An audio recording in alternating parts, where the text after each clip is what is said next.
Howdy folks, I'm Aaron, welcome to Lowe's Joinery.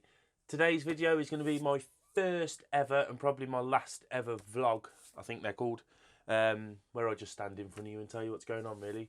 So yeah, stick about if you want to see.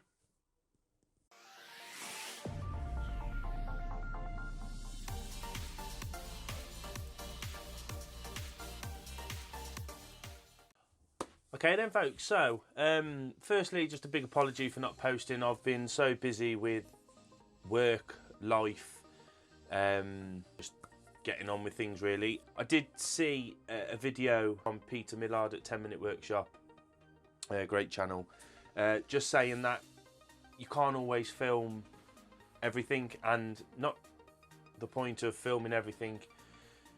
You don't want to see everything. My majority of my bread and butter is these radiator covers. I've done a 3-part video on that, so what's the point making a video after a video of radiator covers? You're just going to get bored of it. So I've been ploughing on with these. Coming up to Christmas, it's getting very busy, so I'm getting the whole general Christmas rush. Oh, can I have this before Christmas? And yeah, literally I've just received a call about an hour or so ago from a chap saying he wants to get one for his wife for Christmas.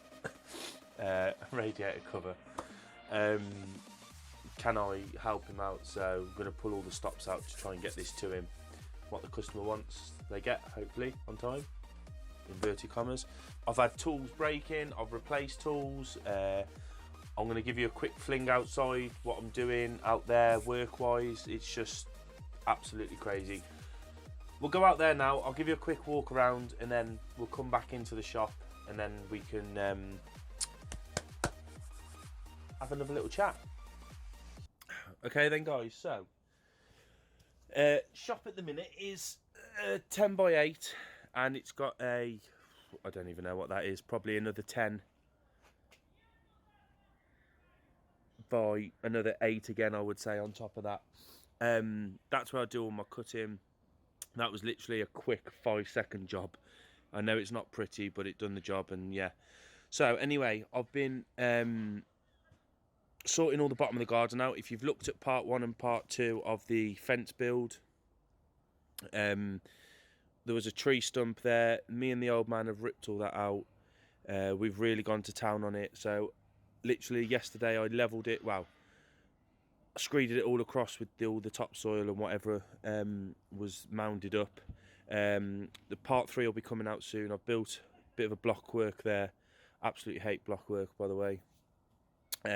So yeah, I'll just walk back a bit. This is going to be, if you can see that timber going across there, that is going to be the new shop. It's going to go right across there.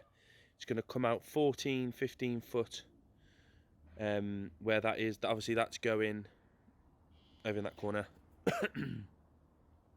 So yeah, that's coming out 14 foot. It's going to be from fence to fence. It's around about 25 foot long. It goes off at a bit of an angle there, but I'm thinking that's going to be a nice little storage for all my consumables, and then I'll have a good 22 foot length by 15 foot deep workshop. So yeah, very exciting news. I don't know if this is going to be started this year. Let's go back a bit more so you can get a scale of it. So that's roughly going to be the whole workshop is the bottom of the garden. All that's going to be covered. Just like my nails, I've just had them done. So yeah, very, very exciting. So guys, my glamorous assistant has just shown you now. That's going to be the complete workshop. Like just said, it's going to be about 25-26 foot long from fence to fence. It's about 14. I might try and get 15-16 foot if the boss lets me.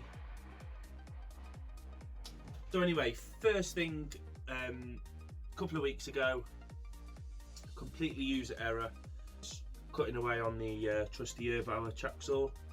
The piece I was cutting moved and it kicked back.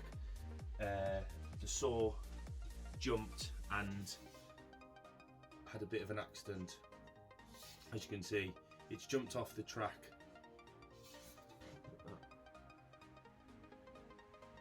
jumped off the track and it skidded across there. And yeah, luckily still got them all. Obviously always safety first, folks. Completely user error, so you know, it wasn't down to the machine or anything. It was purely me. I don't know what happened. I've done this cut hundreds of times before. Nothing's happened, but I don't know anyway. So that happened. So I was stranded for tracks. So I bought a couple of these bad boys. So I went from having no track to I have 2.8 meters of the Makita track. Absolutely sweet as a nut. So I was over the moon with that. Gone from nothing to 2.8 meters. Working away. Come the other day, the poor baby has died. I don't know what's happened. I've changed the brushes. Really upset. Held me back quite a lot. I'm getting a lot of customers giving me the earache now. Can have my orders. That's really put me back. And this is not a moaning session, but DPD are absolutely. DPD is a courier service in the UK. I don't know if you have that wherever you're watching, but they are absolutely SHIT. I kid you not, that I have had such a headache, and I've ordered something else for the house as well, a new vacuum, and I haven't got that yet, and that's through DPD. It's just absolutely a bag of crap. So if you know, drop me a comment in there. Might be salvageable, might be a good second hand or a rip for ripping rough stuff down. Just to go, but it gives her a and then stops, so I don't know. So yeah, I was left with tracks, which I didn't have, but now I've got 2.5 meters of it, or over 2.5 meters. No plunge saw, what do you do? So I bought a new one. Don't judge me.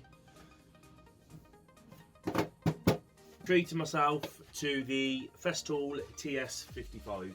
Do a bit of I was going to do a bit of a review on this, but there's so many on YouTube now. I just think mine will get lost into the crowd. So yeah, first thoughts, absolutely amazing saw. Feel of it, how it runs on the track, the cut, the blade, the extraction, like from using the Erbauer saw to this one, you're going from poor man's saw to rich man's saw, really. A few features on it I've noticed already. Obviously the sustainer, the new workshop, and possibly in this one before that one gets built, I'm going to buy a load of sustainers now and put everything in there, get it off the dust or out of the way of the dust, and really get some organisation going, because if everything's organised, it makes the whole process of making things a lot quicker. Gives for a better overall feel for yourself when you're in the workshop. It's nice to go somewhere, know where it is, and not spend 30 minutes looking for the tool that you've just put down. I think I paid £330 for this saw. That was in a sale, I believe, because I looked the day after and it had gone back up to 430, so I was pretty chuffed with that. But yeah, the big thing I've noticed on this is underneath, if you look on the TS55, you've got I don't know what you'd call these shims, but they're quite long. They're about 3 inches long, and those are the ones that stabilizes it on the track, so you don't get the side to side movement. On the Erbauer saw, they were just little washers, for a better word, and they sort of wore out after so much use, and then which obviously giving it a lot of play on the track.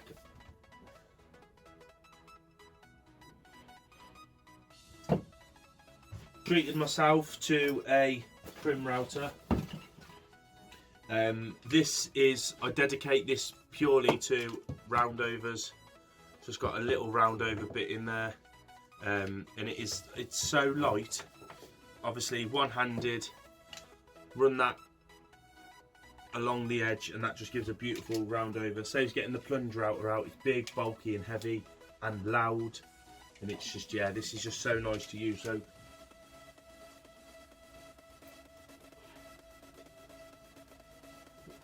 go have a cup of tea, ain't you? Where else was we have so much stuff, it's unreal. So yeah, also a week or so ago, my ROS sander, random orbital sander, give up the ghost. Due to my love of Metabo tools, I went for this one. So have a look. This is the FSX 200. Once again, absolutely brilliant sander. The only issue is it's a square, or say square, it's a rectangle with an oval top, an arch on the top. So that's going to have to be adapted when the extractor comes in. So, but that was a great little, I've noticed a difference so far. What else? This was going lately. It was a cheap get me out of trouble job, which seemed to have lasted, I've had it about a year or so now, but it just wouldn't fire. So brought the Draper Stormforce. Once again, brilliant nail gun. I'm sure there's more expensive models out there, but yeah, this was great. It doesn't leave any big indents in the work when you're putting pins in like the Silverline one did. But if you're using it a couple of weekends, a month, or whatever, yeah, does the trick.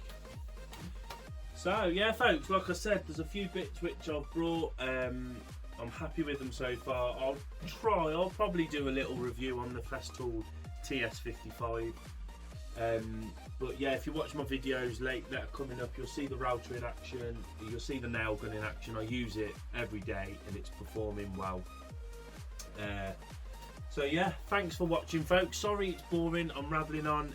You know, sometimes things doesn't always go to plan. I can't put a build video out every week. I'd love to commit to that, but financially I've got to put food on the table. So yeah, thanks for watching, folks. Hope you liked it. If you did, give it a thumbs up. If you didn't, give it a thumbs down, which I'm expecting because it's just me talking. Hit the bell icon if you've subscribed already. If you haven't, then please subscribe, and don't forget to hit the bell icon, and that will notify you whenever I put something new up. I'll have part 3 of the fence build coming out very shortly. I've got a little console table build I'm going to try and get done before Christmas. That will be hopefully using the track saw only. There'll be the nail gun for the fixings, but I'm hopefully planning on just using the track saw for that. So that's a 1-tool build. And yeah, thanks for watching. I'm going to go and have another cup of tea because it's absolutely freezing, and I will catch you all on the next one. See you later, folks. Oh, what did the one ocean say to the other ocean? Nothing. Just wave. I'll get my coat.